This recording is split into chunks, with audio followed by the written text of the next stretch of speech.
मुख्यमंत्री जैसे जेपीएससी का जो मामला है उसमें तो सीधे क्लीन चिट दे रहे हैं, किसी जांच से इनकार कर दे रहे हैं। उनको तो कोई कमी नज़र नहीं आती है।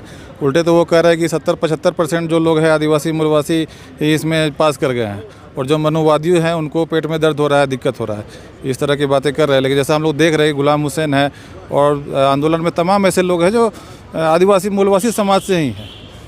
तो क्या उनके मुख्यमंत्री तक सही जानकारी नहीं पहुंच पा रही है क्या?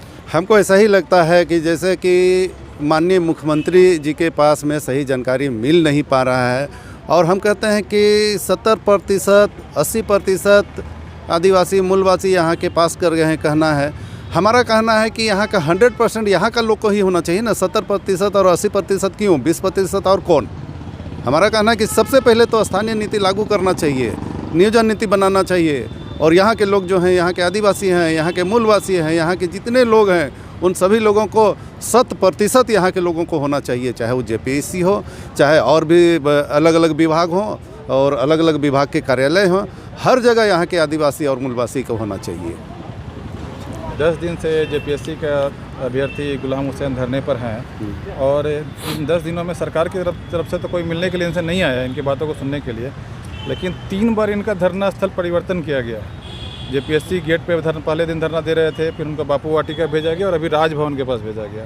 तो इस पूरे चीज़ को कैसे देखते हैं? सरकार से मिलने तो कोई नहीं आएगा, लेकिन प्रशासन के द्वारा बार बार धरना स्थल एक व्यक्ति जो आमरण अनशन पर है उसका परिवर्तन करा दिया गया। देखिए, जिस तरह से जेपीएससी के अभ्यर्थी पिछले लगभग 10-12 दिन से आमरण अनशन पर बैठे हुए भूखे प्यासे, ये मांग करने के लिए कि जेपीएससी का जो परीक्षा हुआ है उसको रद्द कराने के लिए, जब जेपीएससी ऑफिस के पास में बैठा था वहाँ से भी हटा दिया, फिर बापू वाटिका के पास में बैठा वहाँ से भी हटा दिया, फिर यहाँ राजभवन के पास में इनको बैठने के लिए बोला गया।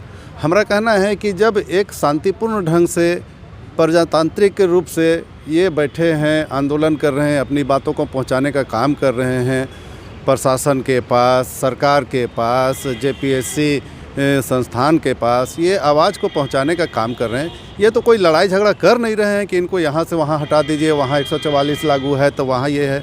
ये तो अकेले आमरण अनशन पर बैठे हुए हैं, फिर इनको इधर से उधर कराना ये सही नहीं है।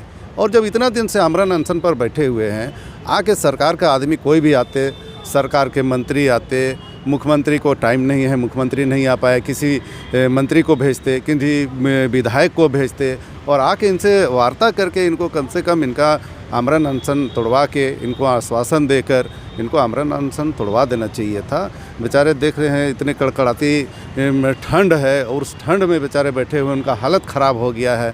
हम लोग आके देख रहे हैं कि उनका हालत ख़राब हो गया है। तो ये सही नहीं है। सरकार को थोड़ा इस पर संज्ञान लेते हुए उनको कदम उठाना चाहिए।